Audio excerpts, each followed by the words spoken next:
Assalamualaikum warahmatullahi wabarakatuh. Selamat pagi untuk yang berada di wilayah Indonesia dan selamat malam untuk Mbak Astia ya yang sedang berada di Boston. Oke, ya.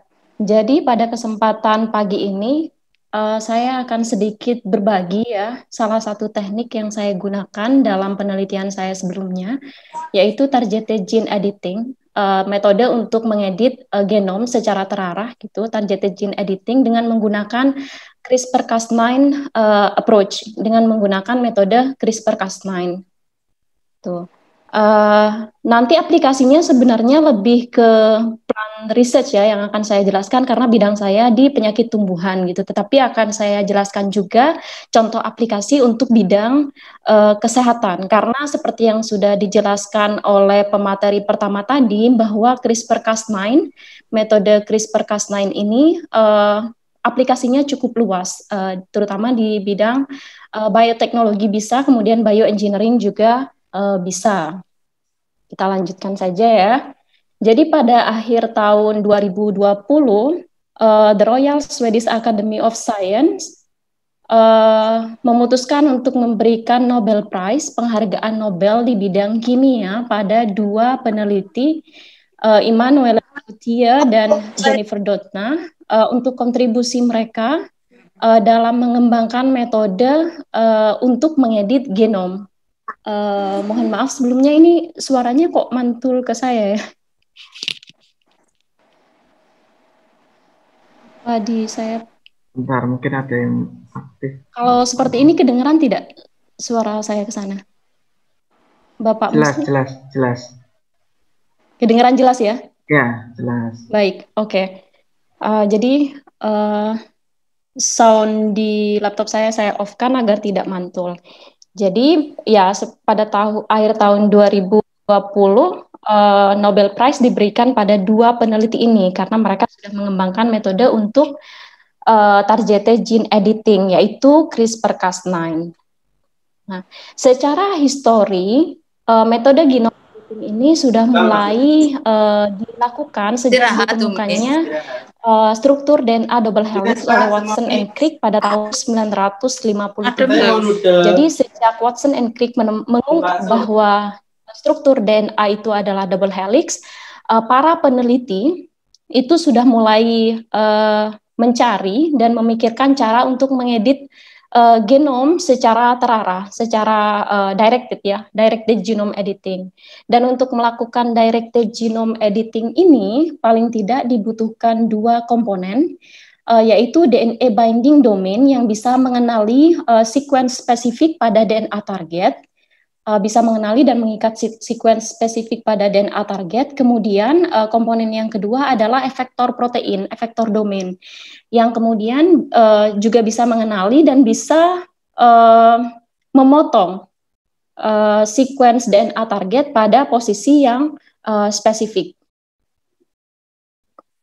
Nah, jadi secara alami sebenarnya organisme secara alami itu bisa mengalami double stranded break dan kerusakan pada DNA, dan kerusakan ini secara alami juga bisa diperbaiki melalui dua pathway setidaknya ya. Dalam hal ini adalah non-homologous enjoining NHEJ, kemudian homology directed repair. Non-homology ini nantinya akan mengintroduksi random insertion atau deletions ataupun substitusi pada DNA yang mengalami kerusakan, yang mengalami double stranded break yang disebabkan salah satunya oleh endonuklease ya. Sehingga ketika dia mengalami insersi ataupun delesi, maka protein domain yang dihasilkan dari translasinya nanti akan mengalami frame shift, akan bergeser gitu. Yang berujung pada tidak fungsionalnya suatu protein.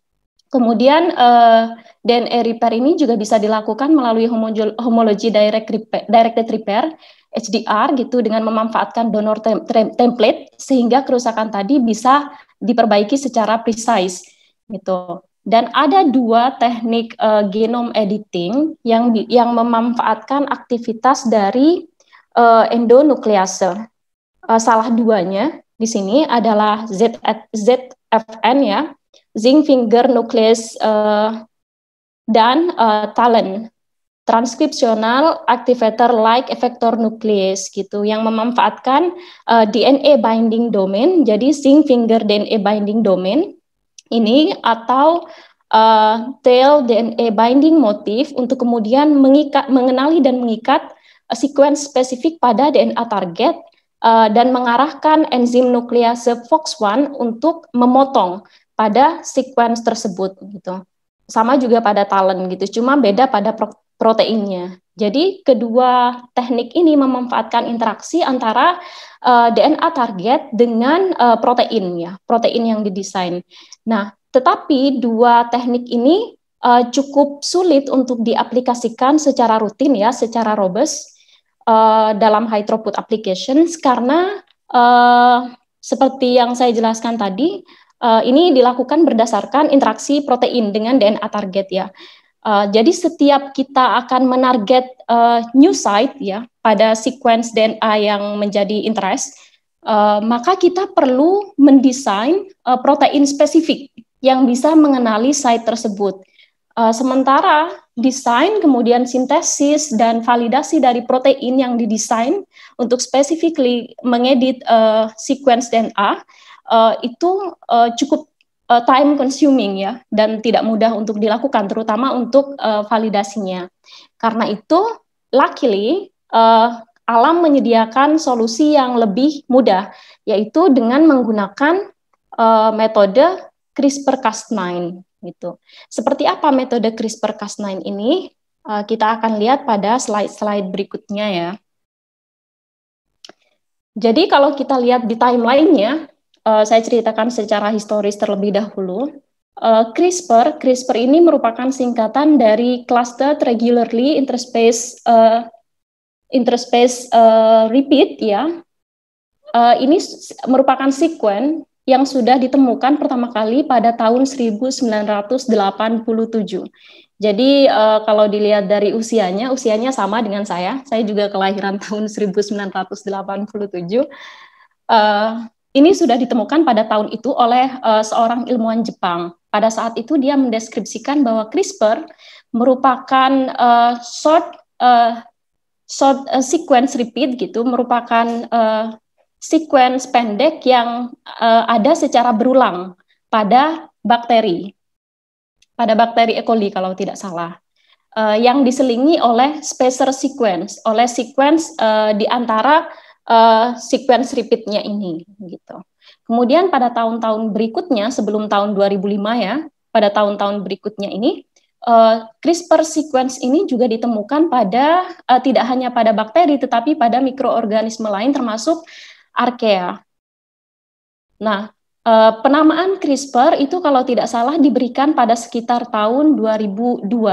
Nah, pada tahun 2005, jadi setelah penemuan ini lama diidentifikasi di mana saja dia berada, kemudian baru pada tahun 2005 peneliti berhasil mengidentifikasi bahwa CRISPR sequence ini mengandung sequence dari DNA virus. Kemudian mereka juga mengidentifikasi bahwa terdapat Cas9 gene yang juga terlibat dalam proses pengenalan dari virus ini. Nah, penemuan ini kemudian mengantarkan para ilmuwan pada hipotesis bahwa CRISPR bersama dengan Cas9 kemungkinan terlibat dalam adaptive immunity, adaptive immune system dari bakteria untuk mengenali patogen yang berupa virus yang pernah menginfeksi di masa lalu. Nah, ini kemudian divalidasi pada tahun 2007, sebuah penelitian in vitro ya dilakukan pada Streptococcus thermophilus kalau tidak salah.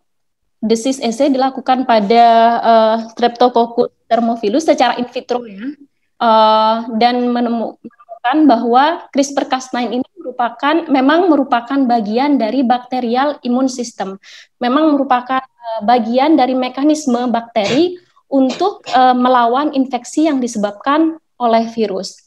Pada tahun 2010, kemudian ilmuwan berhasil menemukan bahwa CRISPR-Cas yang spesifik gitu untuk bisa digunakan untuk meng-cut target DNA ini adalah CRISPR-Cas type 2 CRISPR-Cas system, karena CRISPR-Cas itu terdiri dari beberapa kelas dan beberapa tipe. Jadi yang banyak digunakan saat ini yang dinamakan CRISPR-Cas9 itu adalah type 2 CRISPR-Cas systems, dan ditemukan bahwa sistem ini bisa meng-cut target DNA. Nah, pada tahun 2011, Emanuele Charpentier itu juga menemukan additional RNA molekul yang disebut dengan tracer RNA yang secara spesifik komplementer dan berikatan dengan repeat portions dari CRISPR locus, dari CRISPR sequence, yang secara bersama-sama dengan CRISPR RNA ini kemudian bisa merekrut Cas9 untuk memotong DNA secara spesifik. Pada tahun yang sama juga ditemukan bahwa Cas9 merupakan satu-satunya gen yang terlibat atau yang dibutuhkan oleh type 2 CRISPR-Cas system untuk sistem pertahanan bakteria terhadap virus yang menginvasi.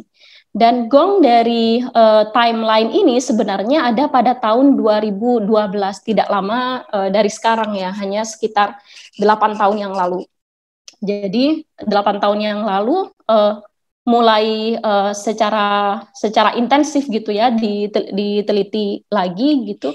Kemudian pada tahun 2020 mendapatkan penghargaan Nobel gitu. Jadi bukan tidak mungkin teman-teman yang saat ini melakukan penelitian gitu dalam bidang apapun mungkin akan leading teman-teman untuk suatu saat nanti mendapatkan penghargaan yang sama yang diperoleh oleh Emanuele Charpentier dan Jennifer Doudna. Jadi gongnya pada tahun 2012 ya, ketika Emanuele Charpentier bersama-sama dengan Jennifer Doudna ini berhasil memfusi tracer RNA dengan CRISPR RNA untuk menjadi single guide RNA, dan mereka menemukan bahwa sistem ini, CRISPR-Cas9 ini bisa diprogram secara khusus untuk mengedit genom apapun ya, untuk mengedit genom apapun dengan mendesain sequence target yang ada pada ujung 5 atau upstream dari CRISPR RNA-nya. Gitu. Nah, sejak ditemukannya ini ya, kesimpulan ini ya, maka mulai tahun itu kemudian banyak sekali penelitian-penelitian menggunakan metode ini dilakukan. Salah satunya pada tahun 2012 itu dilakukan site-specific genome engineering pada human cells dan kemudian ada eukaryotes termasuk tumbuhan. Saya tidak akan membahas bagian bawah karena ini merupakan histori dari genome editing yang berkaitan dengan ZFN dan TALENs ya, yang sudah saya jelaskan sebelumnya. Kita fokus pada CRISPR-Cas9. Nah, seperti yang sudah saya sampaikan sebelumnya, bahwa CRISPR-Cas system itu merupakan bagian dari sistem atau mekanisme adaptive immunity dari bakteri untuk melindungi dirinya dari bakteriofag, dari virus yang menginfeksi bakteri. CRISPR ini panjangannya clustered regularly interspaced palindromic repeat gitu. 100 dan untuk membangun sistem adaptive immunity ini, bakteri membutuhkan beberapa stage ya, beberapa tahapan gitu. Yang pertama adalah akuisisi dari foreign DNA. Jadi ketika bakteri itu diinfeksi oleh bakteriofag, oleh virus gitu, maka dia akan menyimpan potongan dari DNA virusnya itu yang nantinya akan disisipkan pada CRISPR locus gitu, berada di antara repeat portion dari CRISPR locus disebut spacer ya. Kemudian tahap yang kedua nanti kita akan lihat secara detail pada slide selanjutnya setiap tahapnya ya. Tahap yang kedua adalah CRISPR RNA processing. Karena setelah terbentuknya CRISPR ya, setelah adanya spacer pada CRISPR locus ini, tidak serta-merta kemudian CRISPR locus ini bisa digunakan untuk sebagai alat atau sebagai mekanisme untuk pertahanan diri dari bakteri itu terhadap virus. Locus ini perlu pertama-tama ditranskripsi, diekspresikan di dalam sel dari bakteria itu. Jadi tahap yang kedua adalah CRISPR RNA processing. Kemudian tahap selanjutnya adalah menggunakan potongan-potongan RNA yang merupakan tracer RNA dan CRISPR RNA duplex ini untuk mengguide protein gitu yang bisa berfungsi untuk mengedit, untuk memotong site spesifik pada sequence DNA dari virus baru yang akan menginfeksi bakteri tersebut dan korespon dengan spacer sequence yang ada pada setiap potongan itu. Nah, kita akan lihat secara detail ya bagaimana setiap tahap ini pada slide selanjutnya. Mohon ditunggu sebentar ya. Jadi, kita lihat pada tahap pertama, seperti yang sudah saya katakan gitu, bahwa sistem ini diadopsi dari adaptive immunity dari bakteria ya. Dan sebagaimana manusia, bahwa bakteria ini bisa diinfeksi juga oleh virus dan setiap kali terjadi infeksi pada bakteria dan jika bakteri itu kemudian bisa survive dari infeksi itu, maka bakteri ini akan menyimpan potongan kecil dari DNA virus yang menginfeksi. Di sini diindikasikan dengan beberapa warna ya untuk menunjukkan infeksi virus yang berbeda gitu. Infeksi virus yang berbeda-beda gitu. Jadi setiap kali terjadi infeksi, bakteri ini akan menyimpan potongan kecil dari DNA virus ini yang kemudian disisipkan di antara repeat sequence dari CRISPR locus gitu. Dan potongan-potongan kecil ini nantinya dikenal dengan sebutan spacer atau protospacer gitu. Nah, potongan kecil ini, spacer dan repeat sequence inilah yang kemudian dikenal dengan CRISPR DNA gitu. Jadi short sequence yang terdiri dari repeat portions gitu, dari sequence berulang yang diantaranya terdapat protospacer atau potongan DNA dari patogen yang menginfeksinya dari virus. Ini CRISPR ya. Bisa dipahami ya. Nah, tapi ketika sudah terbentuk CRISPR DNA, seperti yang sudah saya katakan tadi, tidak serta-merta kemudian CRISPR DNA ini bisa digunakan untuk melawan virus tersebut gitu. CRISPR ini perlu terlebih dahulu ditranskripsi, diekspresikan di dalam sel gitu. Sehingga dari CRISPR DNA kemudian terbentuklah produk ya, transkrip terbentuklah CRISPR RNA. Singkatannya, karena ini akan mempermudah untuk slide-slide berikutnya ya, cRNA ya biasanya. Jadi CRISPR RNA. Nah, kemudian pada tahap selanjutnya, CRISPR RNA ini kemudian akan dipotong-potong menjadi potongan kecil-kecil gitu, yang terdiri dari repeat portions, dari repeat sequence, dan satu DNA yang korespon terhadap infeksi yang pernah terjadi di masa lalu gitu. Nah, bagaimana pemotongan ini bisa terjadi? Immanuel Charpentier menemukan small RNA baru yang disebut dengan tracer RNA gitu. Jadi bakteri itu juga memiliki tracer RNA, small RNA molecule yang berikatan secara spesifik atau komplementer terhadap repeat portions dari si CRISPR DNA ini, CRISPR RNA maksud saya, mohon maaf. Ya, dengan adanya tracer RNA ini kemudian bersama-sama dengan CRISPR RNA merekrut Cas9 itu proteinnya. Kan tadi selain butuh DNA binding domain, kita juga membutuhkan efektor domain gitu ya, protein yang kemudian bisa mengcleave gitu. Jadi secara bersama-sama tracer RNA dan CRISPR RNA duplex ini kemudian akan merekrut Cas9 yang bersama-sama dengan RNA polimerase 3 akan memotong prekursor CRISPR RNA ini menjadi potongan kecil-kecil gitu. Jadi dia dipotong menjadi potongan kecil-kecil yang setiap potongan korespons terhadap satu infection gitu. Jadi ada memiliki spacer spesifik ya terhadap virus yang pernah menginfeksi di masa lalu. Nah, sehingga ketika ada infeksi baru, maka tracer RNA dan CRISPR RNA duplex ini bersama-sama dengan Cas9 akan bisa digunakan oleh bakteri untuk memotong, untuk mengganggu ya genomic DNA sistem dari si virus ini, sehingga mereka bisa bertahan ya dari infeksi gitu. Jadi tracer RNA dan CRISPR RNA duplex ini bersama-sama dengan Cas9 akan bergerak di sepanjang viral DNA untuk mencari target spesifik gitu ya, yang sesuai dengan target site yang dibawa oleh CRISPR RNA ini, untuk kemudian memotong di bagian yang spesifik tersebut gitu. Spesifisitinya akan kita bahas pada slide-slide berikutnya. Semoga sampai slide ini sudah bisa dipahami ya.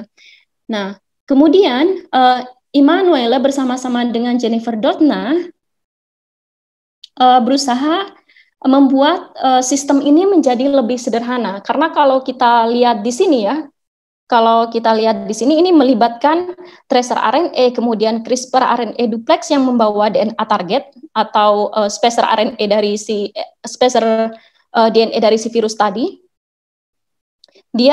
Mereka berusaha membuat sistem ini menjadi lebih sederhana dengan memfusi tracer RNA dan CRISPR RNA yang membawa target sequence itu tadi gitu.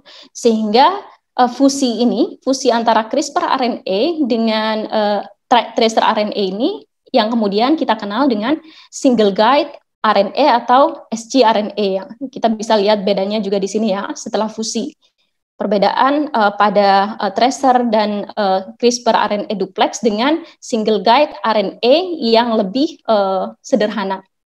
Nah, pada perkembangan selanjutnya, gongnya ya pada tahun 2012, kalau kita lihat dari timeline-nya tadi, mereka kemudian menemukan bahwa spacer sequence yang ada pada di dekat atau di upstream ya, ujung 5 dari CRISPR RNA duplex ini bisa diganti dengan target DNA dari gen of interest yang akan kita edit gitu. Ini yang kemudian menjadikan sistem ini, CRISPR-Cas9 ini menjadi aplikatif secara global gitu, tidak hanya digunakan oleh bakteria untuk mekanisme defense-nya terhadap virus dengan mengenali virus tersebut, tetapi juga bisa digunakan oleh organisme lain gitu secara artifisial ya, untuk mengenali target sequence yang ingin kita edit pada gen tertentu yang menjadi interest kita. Jadi ini spacer sequence ini bisa kita ganti dengan target sequence dari gen yang kita harapkan untuk diedit gitu, untuk dimodifikasi. Nah, seperti itu. Nah, CRISPR-Cas sendiri itu sebenarnya merupakan suatu sistem gitu. Jadi CRISPR-Cas9 bukan satu-satunya sistem yang ada di bakteria, tetapi ada banyak gitu. CRISPR-Cas system ini terdiri dari dua kelas yang masing-masing kelas juga dibagi lagi menjadi beberapa tipe. Kelas 1 terdiri dari tipe 1, 3, dan 4, kemudian kelas 2, tipe 2, tipe 5, dan tipe 6. Masing-masing tipe ini nantinya juga akan dibagi lagi menjadi subtypes, dan ini bergantung dengan CRISPR-Cas9, dengan Cas protein, bergantung pada Cas protein yang terlibat dalam proses cleavage-nya. Jadi bergantung pada efektornya ya, apa saja. Perbedaan dari kelas 1 dan kelas 2, kalau kita lihat di sini ya lebih jelas ya, itu terletak pada komposisi efektornya. Jadi kalau pada kelas 1, selain Cas9 kompleks yang conserve pada bakteria, jadi Cas1, Cas2, Cas4 ini conserve gitu pada bakteria dan terlibat dalam proses adaptasi dari bakteria itu terhadap virus gitu, untuk akuisisi dari viral DNA ke dalam CRISPR locus gitu. Nah, additionally untuk kelas 1 ini melibatkan, untuk mekanisme cleavage-nya, dia melibatkan banyak Cas protein gitu. Ada Cas3, Cas8 atau Cas10, Cas11, dan seterusnya. Jadi dia melibatkan multiple subunit dari protein Cas gitu. Sementara pada kelas 2 itu hanya melibatkan single large protein. Dan salah satu dari single large protein yang terlibat pada kelas 2 itu adalah Cas9 yang digunakan oleh CRISPR-Cas system tipe 2 gitu. Nah, ini yang kemudian ditemukan oleh Immanuel dan Jennifer Doudna bahwa mereka bisa diprogram ya. Dia bisa diprogram untuk melakukan targeted gene editing. Nah, Cas9 itu sendiri, kalau tadi kita sudah membahas CRISPR-nya, kan CRISPR-Cas itu terdiri dari komponen CRISPR sequence, kemudian proteinnya, efektornya, gitu. Nah, Cas9-nya sendiri itu kalau dilihat dari struktur proteinnya, itu Cas9 itu terdiri dari beberapa domain dan terdapat domain endonuklease dan domain helikase ya. Pada domain endonukleasenya terdapat domain HNH dan RUBC-like domain gitu, yang berperan penting dalam proses pengenalan DNA target gitu. Jadi dua domain ini pada Cas9 protein yang berfungsi untuk mengenali target sequence gitu. Dan bagaimana cara Cas9 ini mengenali target sequence-nya gitu? Ternyata ada motif khusus, harus ada motif khusus pada target DNA yang disebut dengan protospacer adjacent motif atau PAM gitu, yang terletak pada ujung 3 dari target sequence. Jadi dan PAM ini biasanya terdiri dari NGG. Jadi 3 basa terdiri dari NGG. NGG-nya bisa apa saja. Kemudian diikuti dengan GG. Meskipun pada beberapa bakteri Cas9-nya juga bisa mengenali NGA ataupun NAG kalau tidak salah gitu. Tapi frekuensinya lebih rendah biasanya. Frekuensi pengenalan target sequence yang lebih tinggi itu jika PAM site-nya terdiri dari basa NGG. N-nya boleh apa saja gitu. Cas9 ini, kalau di sini yang berwarna biru ya, memiliki 2 domain HNH dan RUFC, dia bisa mengenali target sequence, bisa berinteraksi dengan target sequence melalui PAM interacting atau PI domainnya. Gitu. Nah, dan PAM yang berada pada target sequence itu sangat krusial gitu untuk proses editing ini, karena penelitian yang dilakukan oleh Sternberg dan dipublish pada tahun 2014 ya menunjukkan bahwa in the absence of PAM gitu, kalau PAM ini tidak ada pada genom dari gen yang akan diedit gitu, maka Cas9 tidak akan bisa mengenali target sequence. Meskipun terdapat kecocokan yang sangat tinggi, meskipun sangat matching gitu antara target sequence dengan spacer sequence yang protospacer sequence yang ada pada single guide RNA-nya, ini Cas9 tidak akan bisa mengenali kalau tidak ada PAM motif pada genom dari DNA target gitu. Nah, selanjutnya setelah CRISPR-Cas9 mengintroduksi double strand break gitu, kemudian double strand break ini akan diikuti oleh DNA repair seperti yang sudah saya jelaskan pada slide-slide di awal gitu ya, bahwa akan terjadi perbaikan DNA setelah dirusak ya, akan terjadi perbaikan DNA melalui non-homologous enjoining atau homology directed repair gitu. Melalui repair inilah kemudian mutasi bisa diintroduksi gitu. Apakah itu akan terjadi insersi atau delesi yang menyebabkan frame shift dari protein domainnya, atau terjadi homology directed repair gitu yang secara precise bisa mengedit gen target tersebut gitu. Nah, bagaimana CRISPR-Cas9 ini dilakukan gitu? Alurnya ini yang dicontohkan di sini adalah pada tumbuhan ya.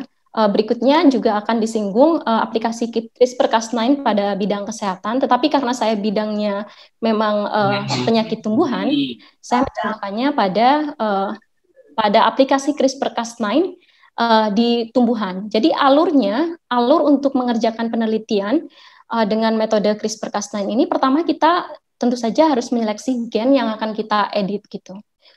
Kenapa kita perlu mengedit gen tersebut gitu? Biasanya yang diedit gitu ya, terutama kalau tujuannya untuk knockout, karena di sini untuk knockout gitu, adalah gen-gen yang fungsinya sebagai negative regulations gitu. Jadi kalau misalnya ada gen tersebut, misalnya kalau dalam penyakit tumbuhan ketika ada gen tersebut, tumbuhan menjadi lebih rentan terhadap penyakit, maka gen tersebut perlu diedit gitu. Nah, pertama kita perlu menyeleksi gennya apa. Kemudian kalau kita sudah menyeleksi gennya apa, kita juga masih perlu mencari gen-gen yang paralogus terhadap gen tersebut. Jadi phylogenetic analysis ya, untuk mengkarakterisasi atau mengidentifikasi gen apa saja yang perlu di knockout. Karena kalau dalam suatu organisme untuk kerentanan tumbuhan terhadap penyakit misalnya terdapat lebih dari satu gen yang terlibat gitu, maka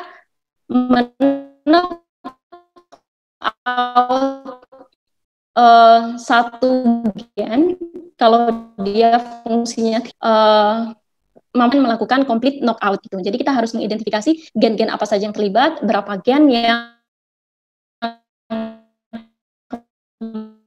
kemudian perlu kita edit RNA gitu, yang terdiri dari tracer RNA gitu, hitam di sini, dengan target spesifik CRISPR RNA sequence atau spacer ya gitu. Jadi menggantikan spacer dari sistem alami yang dimiliki oleh bakteria. Bagian ini kemudian kita desain sesuai dengan target sequence yang akan kita edit. Biasanya ini terdiri dari 20 basa ya. 20 basa setelah pump site. Jadi kalau kita lihat di genomnya, itu di sini ada pump site, kemudian 20 basa upstream dari pump site itu akan digunakan untuk mendesain single guide RNA, disatukan dengan tracer RNA itu. Nanti kita akan lihat bagaimana cara mendesainnya technically gitu pada slide berikutnya gitu. Kemudian setelah itu kita akan mengamplifikasi ya, mendesain kemudian mengamplifikasi komponen-komponen yang diperlukan gitu. Jadi plasmid yang mengandung promoter misalnya dan single guide RNA itu kita amplifikasi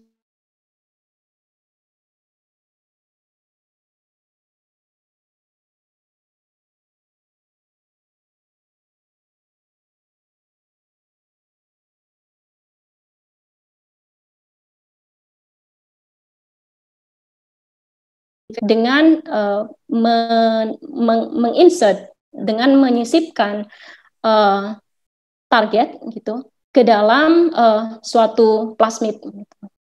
Pilihan plasmidnya ini juga bermacam-macam sesuai dengan organisme yang akan kita edit. Jadi kalau pada tumbuhan itu ada sendiri, kemudian kalau pada mamalia misalnya ada sendiri.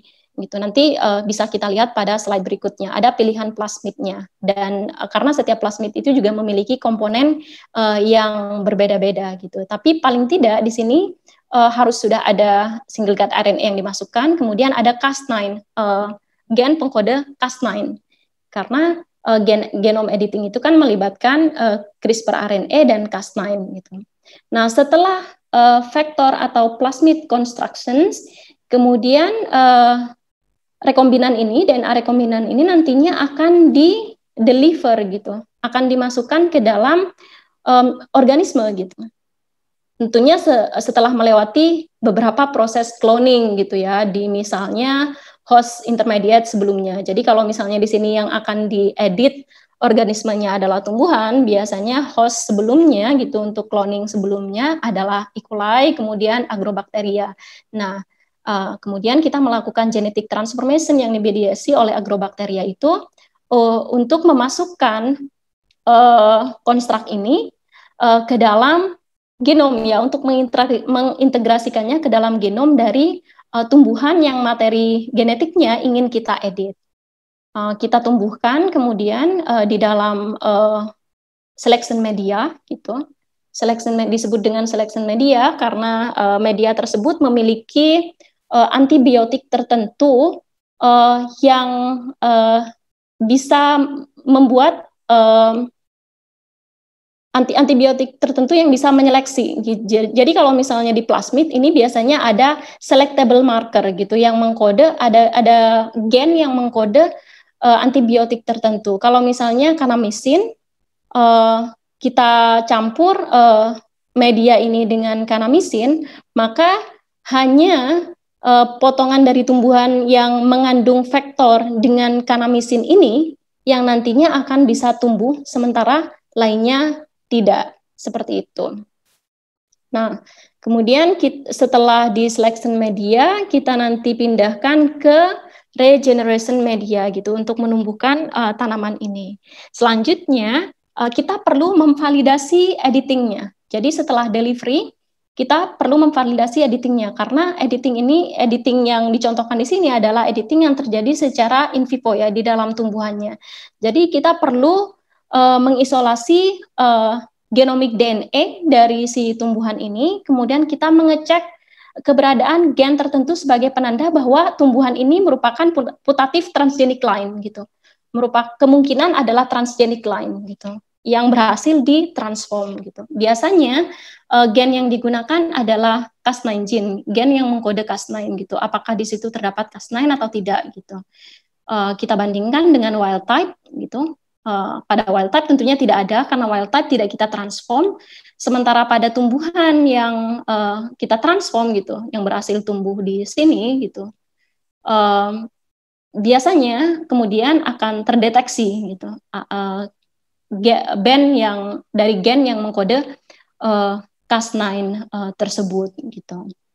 Nah, pada beberapa kasus meskipun tumbuh di selection media, jadi ini merupakan screening bertahap sebenarnya gitu. Pertama dia tumbuh, kalau misalnya kemudian tumbuh, kita screening di tahap selanjutnya apakah Cas9 ada di situ, baru kemudian kita validasi editingnya. Kalau di sini validasi editingnya dia menggunakan T7 endonuclease assay gitu. T7 endonuclease itu merupakan nuklease yang bisa mengidentifikasi dan memotong heteroduplex DNA terutama pada bagian-bagian yang sudah mengalami mutasi gitu pada insersi, delesi ataupun ada SNPs misalnya gitu untuk mengetahui frekuensi dari editing gitu. Semakin tinggi maka semakin baik. Kemudian band yang ada di-cut dan dikirim untuk sequencing ya dengan metode Sanger sequencing gitu untuk mengetahui secara spesifik bahasa bagian mana yang berhasil diedit gitu. Ini dilakukan dengan mengamplifikasi wilayah target gitu ya. Wilayah target di mana kita mendesain single guide RNA berdasarkan target sequence dari genom itu. Dari sequencing ini kemudian kita akan melihat mutasi seperti apa yang terjadi gitu. Misalnya pada yang paling banyak di sini yang terlihat ya, putatif transgenic lines nomor 7 kalau dibandingkan dengan wild type, dia mengalami editing pada 8 bagian ya, delesi -8 gitu. Kalau kita hitung ini akan sesuai gitu. Ada 8 basa yang berhasil di delete gitu. Kemudian pada nomor 6 misalnya ada 4 basa yang berhasil di-delete gitu. Pada beberapa kasus tidak hanya terjadi delesi tetapi juga bisa terjadi substitusi basa gitu. Jadi bukan hanya menghilangkan basa pada site spesifik tertentu, tetapi juga bisa mensubstitusi atau mengganti basa pada posisi tersebut. Kalau di sini A ya, kemudian diganti dengan guanin. Nah, pada CRISPR-Cas9, salah satu yang paling kritikal juga kemungkinan adanya off target gitu. Kita menggunakan teknik CRISPR-Cas9 ini untuk secara spesifik mengedit gen tertentu gitu, dengan mendesain DNA target yang single guide RNA yang mengandung DNA target spesifik. Tetapi pada pelaksanaannya gitu ada kemungkinan, selalu ada possibility bahwa meskipun kecil ya, bahwa bisa terjadi off target, di mana pemotongan terjadi tidak hanya pada gen yang ingin kita edit gitu, tetapi terjadi pada gen-gen lain juga gitu yang kita sebut dengan off target. Dan biasanya ini terjadi karena kurang spesifiknya single guide RNA yang kita desain gitu. Nah, dan off target ini bisa dicek dengan beberapa cara. Kalau di sini ada 6 cara dan salah satunya adalah whole genome sequencing. Dengan melakukan whole genome sequencing untuk mengetahui apakah ada editing pada gen yang lain gitu. Nah, kalau misalnya mekanisme screening bertahap ini sudah dilakukan, kemudian kita mendapatkan satu tumbuhan, 1-2 tumbuhan atau line yang berhasil kita edit sesuai dengan kemauan kita, maka biasanya tumbuhan itu kemudian akan ditumbuhkan, dia akan mengalami self pollination, menghasilkan biji yang secara genetik dia masih heterozigot ya, kemudian akan ditumbuhkan untuk menghasilkan generasi berikutnya yang terdiri dari hetero dan homozigot. Hingga akhirnya kita mendapatkan progeny yang fully homozygote gitu. Nah, itu nantinya yang kemudian kita gunakan untuk eksperimen-eksperimen berikutnya, misalnya untuk kemudian mengecek fenotip atau respon dari tumbuhan yang berhasil kita edit ini terhadap karakter tertentu, misalnya kalau resistansi, maka kita akan membandingkannya dengan tumbuhan wild type, apakah tumbuhan ini lebih resisten atau tidak dibandingkan dengan wild type-nya, sesuai dengan gen target, fungsi dari gen target yang kita edit ya. Kita bisa melakukan disease assay terhadap tumbuhan tersebut misalnya, atau bisa memperhatikan fenotip gitu, misalnya pada branching-nya. Kalau misalnya yang kita edit adalah negatif regulator dari branching misalnya gitu. Nah, selanjutnya kita akan masuk ke dalam tahapan yang lebih teknik ya, untuk mendesain single guide RNA gitu. Nah, seperti yang sudah saya, kenapa ya? Nah, seperti yang sudah saya jelaskan sebelumnya bahwa single guide RNA itu terdiri dari targeting sequence dan tracer RNA. Jadi terdiri dari tracer RNA dan target spesifik CRISPR RNA sequence gitu. Dan pendesainan atau designing single guide RNA ini menjadi tahapan yang sangat kritikal gitu untuk menentukan efisiensi dari keberhasilan editing oleh metode CRISPR-Cas9 gitu. Nah, sebenarnya ada banyak tools yang bisa digunakan untuk mendesain single guide RNA gitu. Di sini sudah di-listkan ya, ada beberapa tool yang bisa diakses secara online gitu. Dan masing-masing tools juga mempunyai parameter gitu ya, mempunyai kelebihan dan kekurangan, dan salah satunya yang perlu kita lihat di sini adalah apakah tools untuk mendesain single guide RNA ini sudah melibatkan analisis of target gitu. Apakah dia sangat spesifik atau tidak gitu. Nah, ada beberapa yang sudah melibatkan analisis of target, ada yang tidak gitu. Misalnya Zifid di sini, kemudian ada yang sudah melibatkan off target untuk mengetahui dia spesifik atau tidak. Nah, akan saya contohkan bagaimana cara menggunakan online tools ini untuk mendesain single guide RNA. Ya, contohnya salah satunya pada Eclipse ya. Nah, kalau kita buka website dari Eclipse ya untuk mendesain single guide RNA di sini, gitu, kita bisa memilih organisme yang akan kita edit apa. Yang saya contohkan di sini misalnya adalah Arabidopsis thaliana.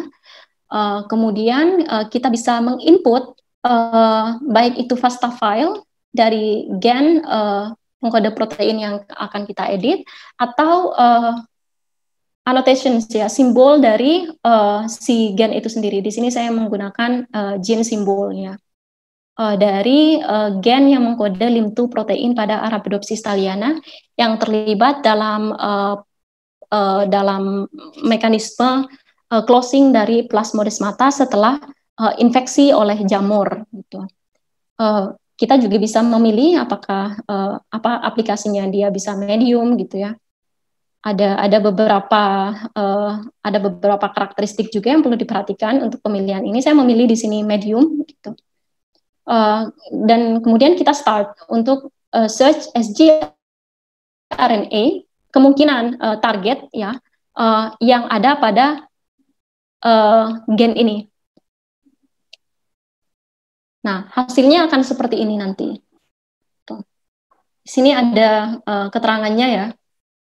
Ada total number of possible design itu ada 47, kemudian number of successful design, ada number of hits juga terhadap spesifik targetnya, ada berapa guide RNA ya maksudnya yang berhasil didesain di sini dan seterusnya gitu.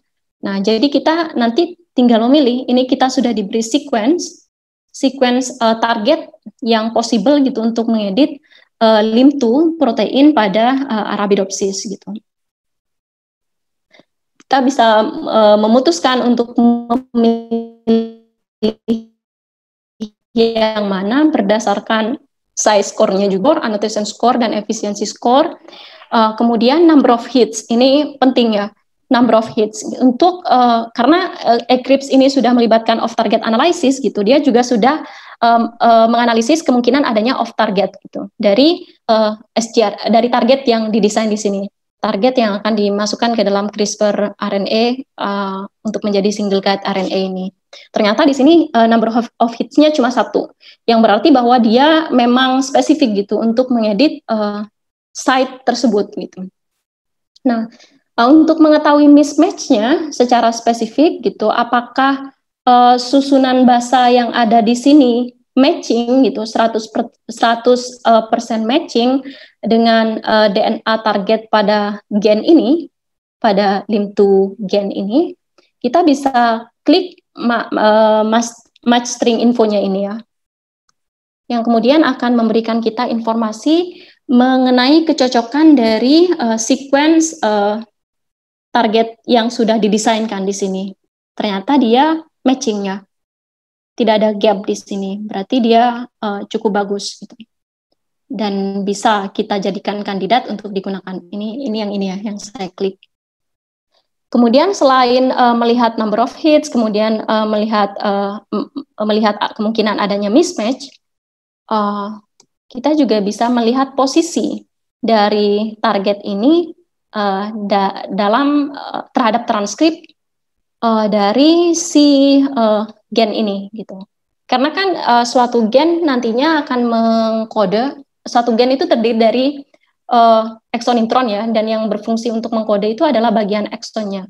Maka yang perlu kita perhatikan adalah bahwa target ini berada pada bagian wilayah ekson seperti itu gitu. Dan nantinya juga akan lebih di tingkatan yang lebih tinggi lagi, kita juga bisa mendeteksi posisi dari guide RNA yang didesain ini terhadap protein domainnya gitu.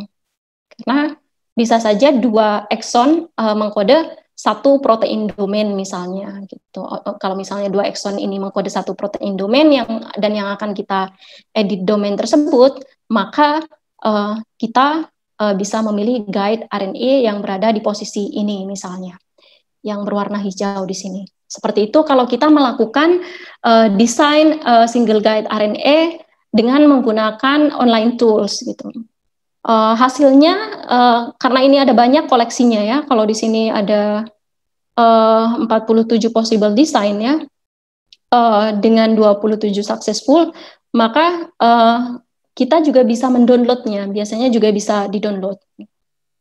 Nah, selain dengan menggunakan online tools, kita juga bisa mendesain single guide RNA secara manual gitu.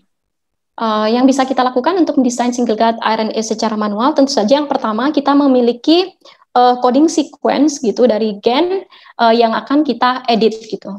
Jadi kita mengambil coding sequence dari gen yang akan kita edit, kemudian mengidentifikasi adanya pump site, karena kalau ingat di slide-slide sebelumnya bahwa pump site ini sangat krusial untuk bisa dikenali oleh Cas9 agar Cas9 bisa memotong DNA pada target yang diinginkan gitu. Jadi kita men-screening adanya pump site pada sequence pengkode gen sequence dari gen tersebut maksud saya gitu. Kita cek adanya NGG ya. NN bisa apa saja, dan ternyata di sini ada ada EGG gitu. Jadi ada EGG. Gitu. Ini salah satu potongan, ini hanya potongan kecil ya dari gen sequence yang akan kita edit gitu. Nah, setelah kita menemukan pump site, kemudian pada tahap berikutnya kita menghitung upstream dari pump site itu, jadi dari ujung 3 ke 5 ya, upstream 20 basa gitu. 20 basa sampai ke G ini, maka ini yang kemudian akan menjadi target sequence kita. Yang nantinya kemudian akan diinkorporasikan dengan tracer RNA untuk menjadi single guide RNA gitu.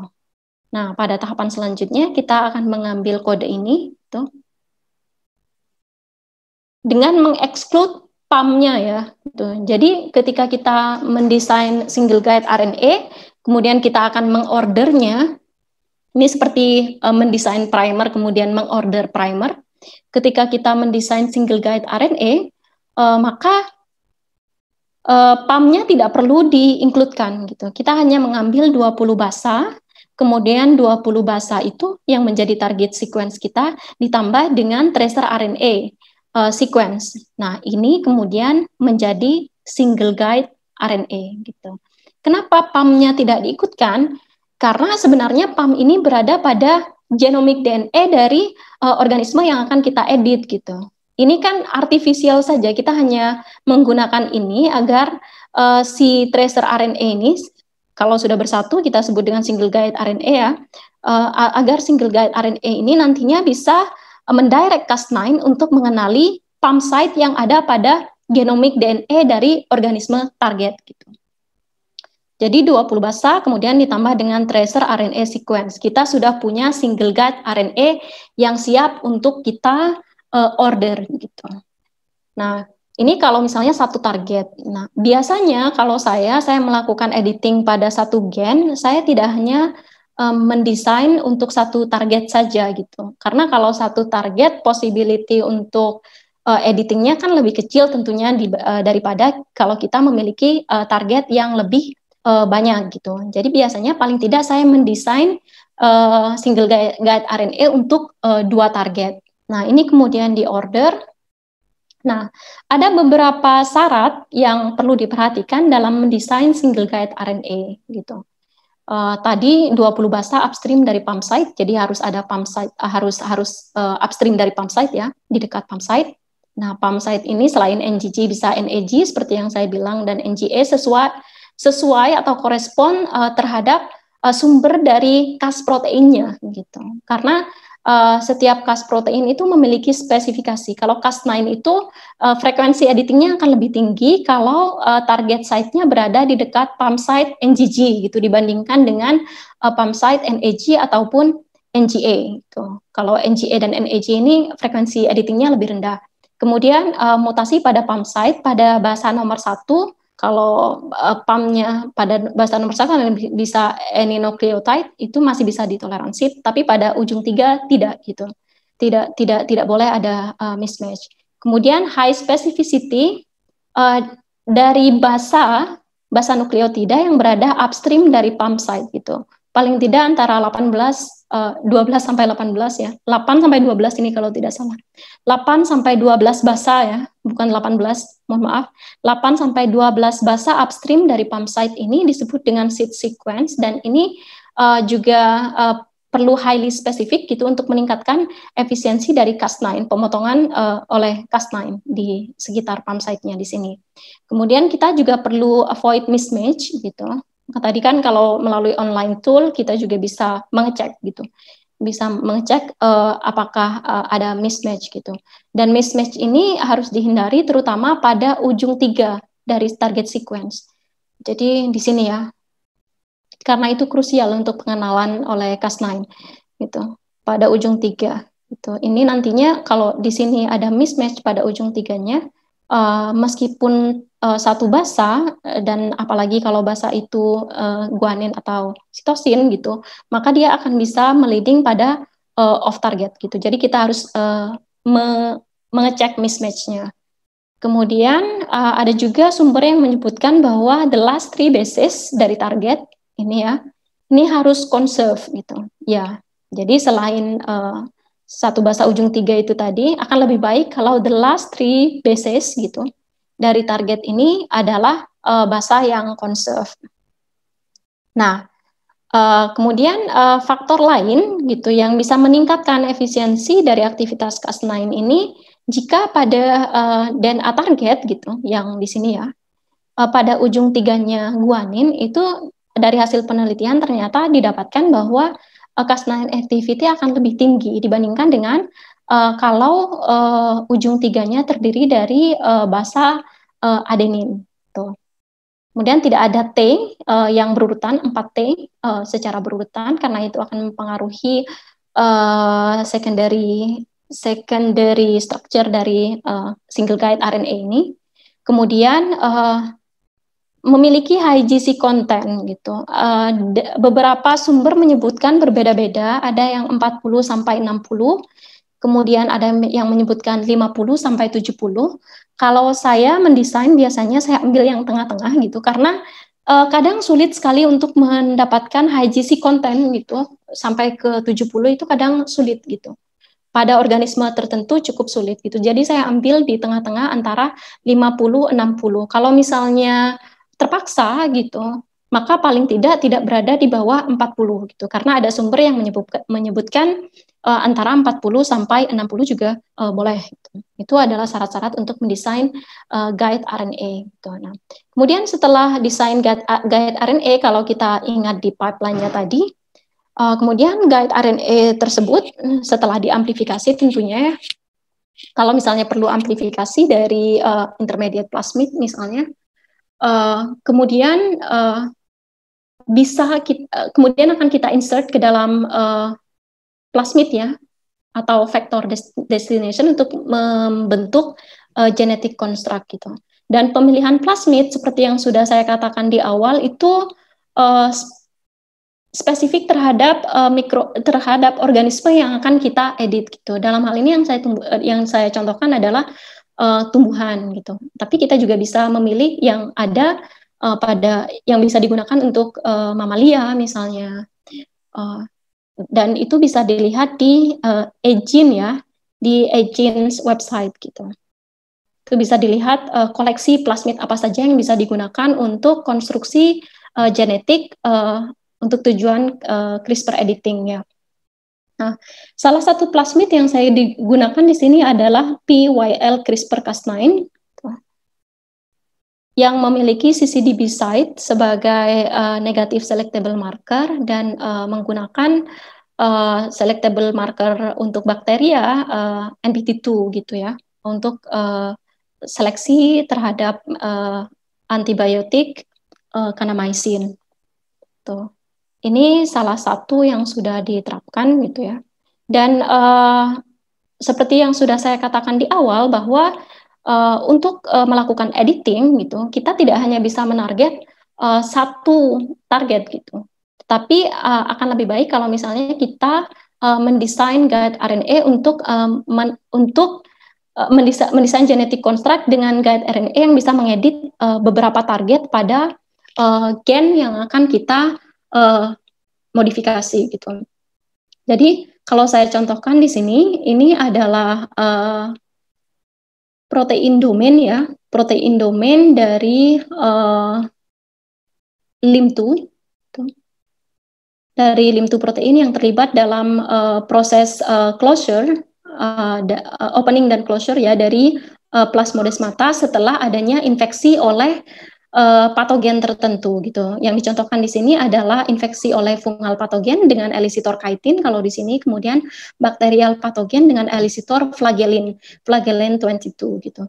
Jadi LIM2 ini merupakan lisin motif reseptor protein, lisin motif reseptor like protein yang merupakan GPI anchor protein. Jadi dia tidak memiliki kinase domain gitu, yang kemudian berada di wilayah interseluler ya, dari bagian dalam bagian sitoplasma daripada sel gitu. Jadi protein ini untuk bisa anchored, untuk bisa menempel atau attach ke plasma membran dari tumbuhan, dia menggunakan GPI anchor. Makanya disebut dengan GPI anchor protein, karena menggunakan glikosil fosfatidil inositol untuk attach ke plasma membran dari sel tumbuhan, dalam hal ini sel tumbuhan gitu, kemudian berfungsi sebagai reseptor dari elisitor patogen ini gitu. Dan LIM2 protein ini memiliki beberapa domain, termasuk diantaranya adalah lisin motif gitu. Jadi pada ekstraselular domainnya ini adalah semua adalah ekstraselular domain ya. Dia memiliki 3 lisin motif yang dipisahkan oleh CXC conserve motif di sini. Kemudian dia memiliki omega site yang berfungsi dalam tahap post translational modifications dari protein ini gitu. Seperti yang saya katakan, dia tidak memiliki intraselular kinase domain, dia hanya memiliki ekstraselular. Nah, saya ingin memodifikasi gen yang mengkode protein ini, gitu, agar protein ini tidak berfungsi sebagaimana mestinya. Dan kita menduga bahwa fungsi itu tidak akan bisa dilakukan oleh protein ini kalau protein ini tidak bisa attach ke plasma membran dari sel tumbuhan. Oleh karena itu, saya harus disrupt gen yang mengkode protein ini di posisi sebelum GPI anchor, terutama sebelum omega site yang berfungsi dalam post-translational modifications. Jadi saya perlu mendesain guide RNA di sekitar sini. Jadi saya sudah memilih gennya apa ya. Kalau kita lihat pipeline-nya tadi, kita sudah memilih gennya apa. Kemudian untuk mendesain guide RNA-nya, kita perlu memilih posisi di mana dia harus didesain gitu, sesuai dengan tujuan output yang kita harapkan gitu. Karena bisa saja kalau dilihat dari cDNA-nya ya di sini ya, bisa saja saya mendesain misalnya di exon 1 gitu. Tapi exon 1 ini mengkode lisin motif gitu. Sementara saya hanya ingin mendisrupt fungsi dari GPI anchor protein agar protein ini tidak attach ke plasma membran. Maka saya tidak perlu mengedit di bagian ini gitu. Karena mungkin ini akan berpengaruh pada karakterisasi fungsi yang lainnya gitu. Jadi saya hanya perlu mengedit di wilayah ini gitu.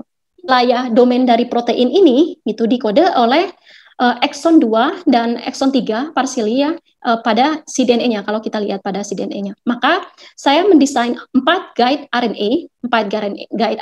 Kenapa? Karena gen yang mengkode LIM2 ini itu tidak hanya ada satu, ada LIM2 1, ada LIM2 2 gitu. Dan pada kasus saya di sini masing-masing LIM2 ini memiliki alil gitu, yang dengan susunan basa yang beda gitu. Ada perbedaan pada basa tertentu gitu. Karena itu satu target tidak akan cukup bagi saya untuk kemudian bisa men-knock out atau menghilangkan ya fungsi dari protein ini nantinya gitu. Karena itu saya mendesain 4 guide RNA yang berada pada sekitar exon 2 dan exon 3 gitu. Nah ya kalau di sini ya ini nantinya output yang diharapkan setelah kita mendesain guide RNA kemudian mengedit protein ini gitu, output yang diharapkan ini nantinya akan mengalami frame shift ke wilayah downstream gitu, sehingga protein ini tidak bisa attach gitu. Nah kalau misalnya dia tidak bisa attach, dia nanti akan bisa mempengaruhi mekanisme penutupan dan pembukaan stomata setelah adanya infeksi oleh fungi atau oleh bakteria. Jadi bisa dilihat di sini bahwa jika LIM2 1 di knockout, ini ortolog dari LIM2 pada Arabidopsis thaliana ya, gitu. Setelah LIM2 di knockout, maka setelah adanya infeksi, jika dibandingkan dengan wild type ya, stomata tidak menutup. Terlihat dari tersebarnya GFP signal, ini sebenarnya ada warnanya green ya, tapi di sini dibuat hitam putih gitu. Terlihat dari tersebarnya GFP signal ke sel di sekitar sel yang di target gitu, yang dibombardir gitu. Karena untuk delivery construct-nya ke dalam sel ini saya menggunakan particle bombardment. Jadi hanya ini yang tembak gitu ya untuk memasukkan konstruknya, di mana konstruk itu memiliki GFP signal. Kemudian saya bisa men-tracing apakah GFP signal dari target yang ditembak ini akan bisa salurkan ke sel-sel di sekitarnya. Kalau bisa, berarti plasmodesmatanya tidak berhasil ditutup gitu. Dan itu terjadi pada LIM2 yang merupakan negatif regulator dari mekanisme opening dari stomata gitu. Nah, saya sudah mendesain single guide RNA-nya ya, ada 4. Kemudian yang saya lakukan berikutnya, karena saya punya 4 target dan saya ingin bisa mengedit ini secara simultaneously, secara bersama-sama, maka saya harus bisa mendesain konstruk yang di dalamnya langsung mengakomodir 4 single guide RNA ini. Setelah mendesain single guide RNA, kemudian saya melakukan PCR gitu untuk mengamplifikasi promoter karena kita ingin menciptakan expression kaset ya, ini harus diekspresikan kan tadi, agar bisa bermanfaatkan single guide RNA itu perlu diekspresikan di slide awal ya. Maka saya membutuhkan promoter dan saya juga membutuhkan basa pengkode guide RNA-nya yang bisa kita dapatkan dari intermediate plasmid gitu. Saya menggunakan intermediate plasmid. Ada beberapa intermediate plasmid, ini dari Ajin ya, informasinya yang saya gunakan.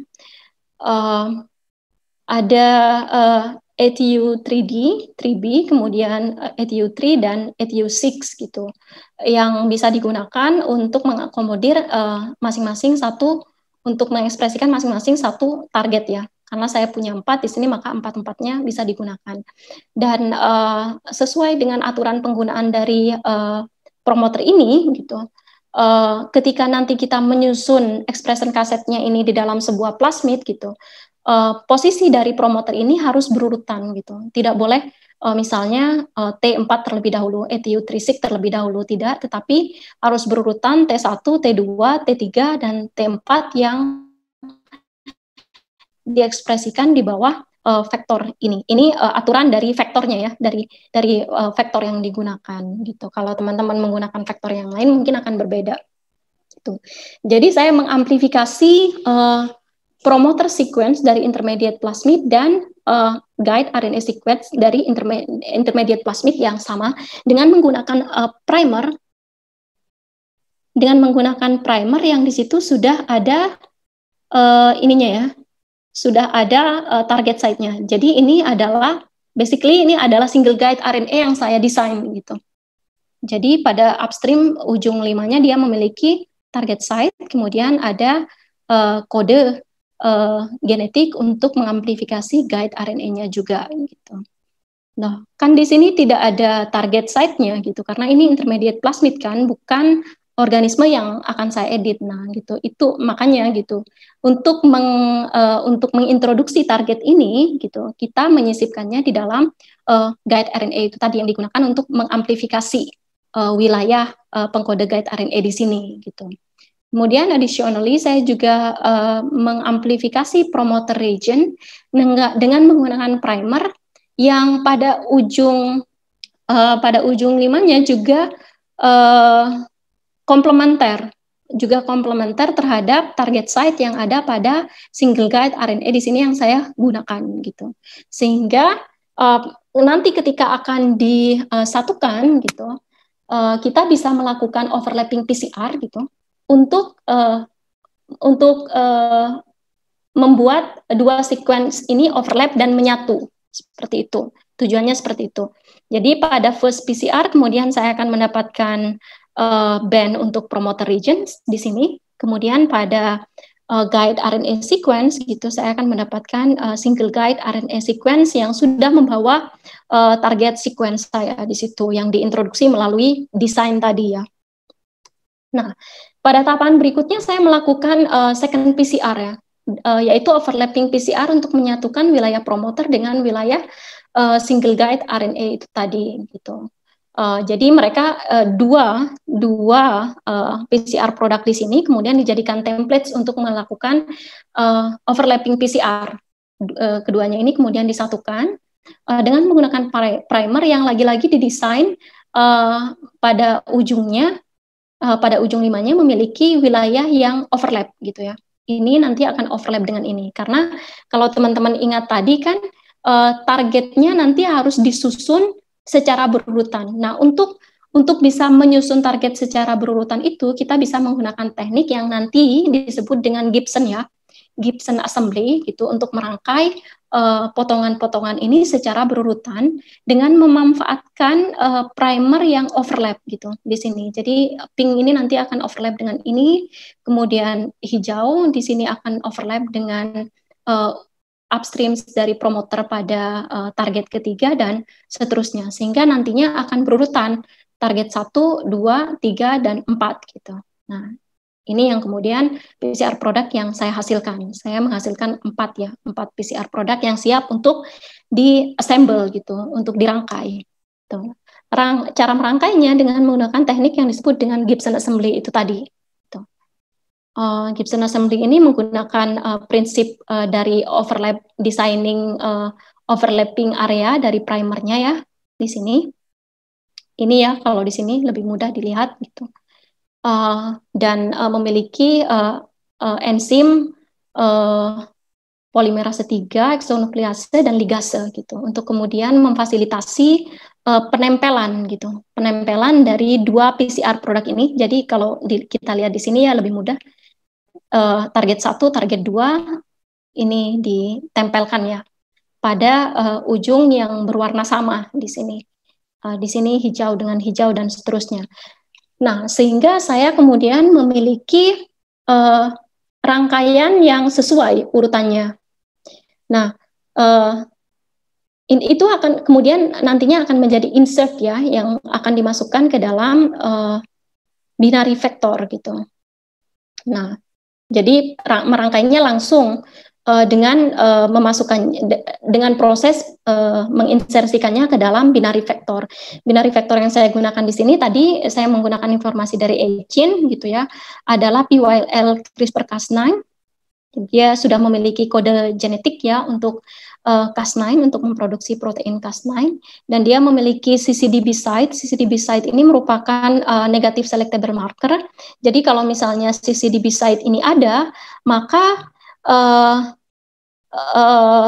bakteri, kalau misalnya kita mentransformnya terhadap bakteri terlebih dahulu pada proses cloningnya, bakteri yang mengandung vektor yang mengandung CCDB, yang masih mengandung CCDB dalam artian assembly ini tidak berhasil, berarti tidak bisa dimasukkan ya, insert ini tadi tidak berhasil masuk ke sini, ini masih tetap diisi oleh CCDB, maka bakteri yang mengandung vektor dengan konstruksi genetik dengan CCDB ini tidak akan tumbuh di dalam media kita gitu, media yang kita gunakan gitu, yang sudah disuplemented dengan kanamycin, karena di sini saya menggunakan untuk positif selectable markernya kanamycin, dia tidak akan tumbuh gitu. Nah, kalau misalnya digestion gitu untuk memotong binary vector ini berhasil gitu, kita berhasil mengeluarkan CCDB site-nya, kemudian kita berhasil memasukkan DNA target gitu, ini ya, berhasil dimasukkan ke sini gitu, maka dia nantinya pada proses cloningnya, ketika bakterinya ditumbuhkan di dalam media, dia akan berhasil tumbuh gitu, untuk kemudian menjadi kandidat yang bisa kita screening gitu. Nah, seperti itu. Itu kemudian sudah diassemble. Kalau sudah diassemble, kita sudah punya DNA rekombinannya ya, antara DNA of interest gitu di sini ya, yang tadi kita desain dengan binary vektornya. Kemudian kita siap untuk mentransformnya gitu. Jadi kita transform gitu. Dalam hal ini saya mentransformnya ke tumbuhan gitu. Nah, teman-teman yang bekerja dengan organisme lain, maka menyesuaikan dengan organisme yang digunakan tadi gitu, tapi pada prinsipnya sama gitu. Jadi kita bisa mendesain single guide RNA sendiri untuk spesifik target, kemudian desain single guide RNA itu juga bisa dilakukan untuk multiple target seperti yang saya contohkan tadi gitu. Jadi tidak hanya satu target. Kemudian genetic construct yang mengandung expression cassette ini kita transformasi ke organisme yang kita inginkan gitu. Nah, setelah itu kita tentunya akan Oke. Ini lama ya. Ya, selanjutnya kita perlu melakukan screening gitu untuk mencari putatif transgenik dari organisme yang berhasil kita transform gitu. Di sini screening bisa dilakukan dengan mengecek keberadaan Cas9 karena pada binary vector yang kita gunakan tadi kan ada gen yang mengkode Cas9 ya, sehingga kita bisa mengecek apakah tumbuhan ini berhasil ditransform dengan mendeteksi ada ekspresi dari Cas9. Kalau Cas9 terekspresi ini lainnya ya di sini, kemudian kita juga perlu melibatkan wild type karena wild type tidak kita transform, harusnya Cas9 tidak ada di sini, dan kita juga harus melibatkan kontrol positif dari agrobakteri yang digunakan untuk memediasi transformasi ke organisme, dalam hal ini tumbuhan gitu. Nah, di sini yang Cas9-nya terekspresi berarti dia kemungkinan adalah transgenic line gitu. Yang tidak maka dia tidak gitu. Wild type, dia sama seperti wild type, tidak ada gitu.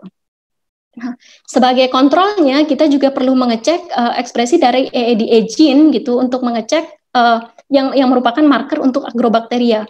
Karena bisa saja gitu ekspresi Cas9 yang ada di sini ini tidak berasal dari tidak berada pada genomik tumbuhannya gitu, tetapi berasal dari agrobacterial clone yang masih tersisa dari proses transformasinya gitu.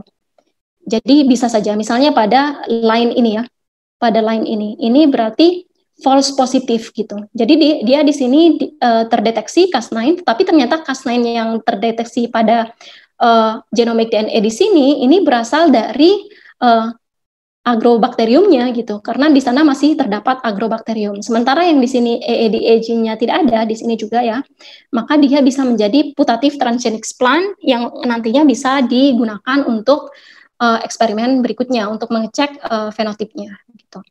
Nah, kemudian setelah mengecek bahwa dia putatif transgenik atau tidak gitu, kita perlu mengecek spesifik editingnya gitu. Apakah memang, jadi ini tidak cukup gitu. Bukan berarti misalnya T629 ini kemudian oke, transgenik berhasil diedit, tidak gitu. Tapi kita perlu mengecek editingnya dengan PCR dan sequencing gitu. Kita bisa mendesain primer untuk mengamplifikasi target, tidak hanya satu target tetapi dua target yang berdekatan, misalnya kalau misalnya dia berdekatan gitu. Jadi bisa sekaligus kita desain untuk mengamplifikasi dua target gitu, wilayah dua target. Kita amplifikasi sequence ini dari genomic DNA tumbuhan yang sudah di screening tadi. Kemudian kita bisa mengecek gitu. Nah, ini kan sudah ada ya, kita bandingkan dengan wild type Populus canescens. Kalau misalnya perbedaannya jauh gitu, ukuran dari panjang base pairs-nya ini jauh gitu dengan wild type gitu. Misalnya kalau wild type-nya di sini sekitar 475 untuk lim to like 2, kemudian pada T6 37 ternyata lebih rendah, maka ini mengindikasikan kemungkinan adanya delesi gitu. Karena ukurannya setelah delesi kan akan menjadi pendek, dan kemungkinan kalau jauh seperti ini delesinya tidak hanya satu basa tetapi beberapa basa gitu. Nah, sementara pada yang ukurannya hampir sama bisa saja hanya satu basa. Karena kalau satu basa kan tidak akan terlalu berbeda jauh dari ukuran band pada wild type seperti itu. Nah, kalau lebih tinggi seperti ini misalnya, berarti ada insersi seperti itu. Tapi untuk memvalidasinya, lagi-lagi kita perlu menggunakan amplicon atau amplified product dari proses PCR ini. Biasanya kalau saya tidak langsung mengambil PCR produk cairnya ya, tetapi mengcut band dari hasil elektroforesis ini, yang kemudian saya purifikasi dan saya kirim untuk Sanger sequencing gitu, untuk mengecek apakah memang ada editing gitu, dan ternyata memang benar. Misalnya pada T614 ada pemotongan 7 basa dibandingkan dengan wild type. Sementara pada T61 gitu ada insertion gitu, ada penambahan satu basa dibandingkan dengan wild type-nya. Jadi kita selalu harus menginkludkan sequence dari wild type ya untuk membandingkan apakah terjadi perubahan atau tidak. Seperti itu. Dan CRISPR-Cas9 ini bisa diaplikasikan untuk menganalisis fungsi gen secara global ya pada berbagai organisme gitu. Salah satunya pada tumbuhan misalnya untuk meningkatkan branching atau percabangan pada tumbuhan dengan knock out branch 1 dan branch 2 yang merupakan negatif regulator untuk percabangan ya gitu. Sehingga ketika sudah di knock out gen ini gitu, maka gen yang terlibat dalam regulasi stigolakton ini akan ini ya akan ketika sudah dikeluarkan nantinya akan menyebabkan tumbuhan ini memiliki fenotype yang berbeda dari wild type, terutama pada jumlah cabang yang ada. Kalau dilihat di sini, kita knock out branch 1 dan branch 2 juga menghasilkan double knockout dan single knockout. Di sini dicontohkan adalah single knockout ya untuk branch 1 dan branch 2. Kita bisa lihat bahwa branch 2 itu lebih dominan terlibat dalam negative regulations ya dari percabangan ini. Karena ketika branch 2 di knockout, maka cabangnya lebih banyak dibandingkan dengan branch 1. Jadi dengan knockout gennya gitu, kita bisa kemudian mengetahui fungsi dari gen tersebut. Kemudian aplikasinya juga bisa digunakan untuk meningkatkan resistansi tumbuhan atau menciptakan tumbuhan yang resisten terhadap penyakit tertentu seperti yang sudah saya contohkan sebelumnya. Nah, ini kuantitatif ya, penghitungan branching-nya. Nah, aplikasinya juga bisa dilakukan pada bidang kesehatan, misalnya untuk mengoreksi genetic code pada gen yang mengkode beta globin ya, gitu. Jadi kalau teman-teman pernah mendengar, ini mungkin Mbak Astia lebih paham sebenarnya ya, karena berkaitan dengan bidang kesehatan. Kalau teman-teman pernah mendengar ada penyakit sickle cell ya, di mana sel darah merah itu berbentuk seperti bulan sabit gitu, karena adanya kerusakan pada materi genetik gen yang mengkode pembentukan sel darah merah ini, yaitu gen beta globin gitu. Yang dalam kondisi normal dia ada satu kodon yang mengkode basa glutamin ya di situ GAG, kemudian dia mengalami kerusakan misalnya di sini menjadi GTG gitu, sehingga asam amino yang dihasilkan berubah menjadi valin gitu, dan kemudian menyebabkan berubahnya fenotip dari blood cell ini menjadi sickle cell berbentuk seperti bulan sabit yang kemudian menyebabkan terjadinya penyumbatan aliran darah di pembuluh darah gitu. Nah, CRISPR-Cas9 bisa digunakan untuk mengedit materi genetik yang mengalami kerusakan ini dengan mengambil pertama-tama hematopoietic stem cell dari sumsum tulang belakang ya manusia yang mengalami sickle cell ini. Jadi kita ambil hematopoietic stem cell-nya, kemudian kode genetik gen yang mengkode beta globinnya kita edit dari GTG menjadi GAG gitu. Tentunya melalui proses screening gitu untuk kemudian bisa mendapatkan editing yang sesuai gitu. Setelah diedit, kemudian kita transplantasikan, kita masukkan kembali, kita kembalikan ke dalam sumsum tulang belakang sehingga penderita tadi pada akhirnya bisa memproduksi sel darah merah yang normal gitu. Seperti itu sehingga tidak terjadi penyumbatan pembuluh darah lagi. Itu saja yang bisa saya sampaikan. Terima kasih gitu. Metode tentang CRISPR-Cas9 ini nantinya akan dijelaskan lebih detail lagi dalam book chapter gitu yang bekerja sama dengan IGBC gitu. Jadi IGBC ini akan mempublish buku ya yang salah satu chapternya berisi tentang metode CRISPR-Cas9, prinsip CRISPR-Cas9 dan aplikasinya. Jadi kalau teman-teman nanti ingin tahu lebih detail tentang teknik ini, bisa kemudian dilihat pada buku yang saat ini sedang dalam proses penyusunan. Kemudian kami dalam hal ini terbuka untuk kolaborasi ya, untuk kolaborasi research dengan pihak manapun. Jadi kalau misalnya teman-teman ada yang ingin melakukan karakterisasi fungsi dari gen tertentu yang misalnya terlibat dalam pembentukan metabolit sekunder pada organisme tertentu, baik itu tumbuhan ataupun mikroorganisme, tetapi tidak memiliki resource yang sufficient untuk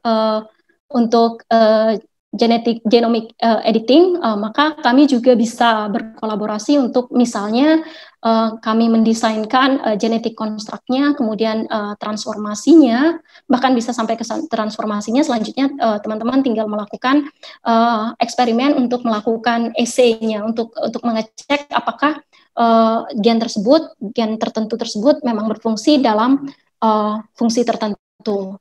Itu saja, terima kasih, selamat siang.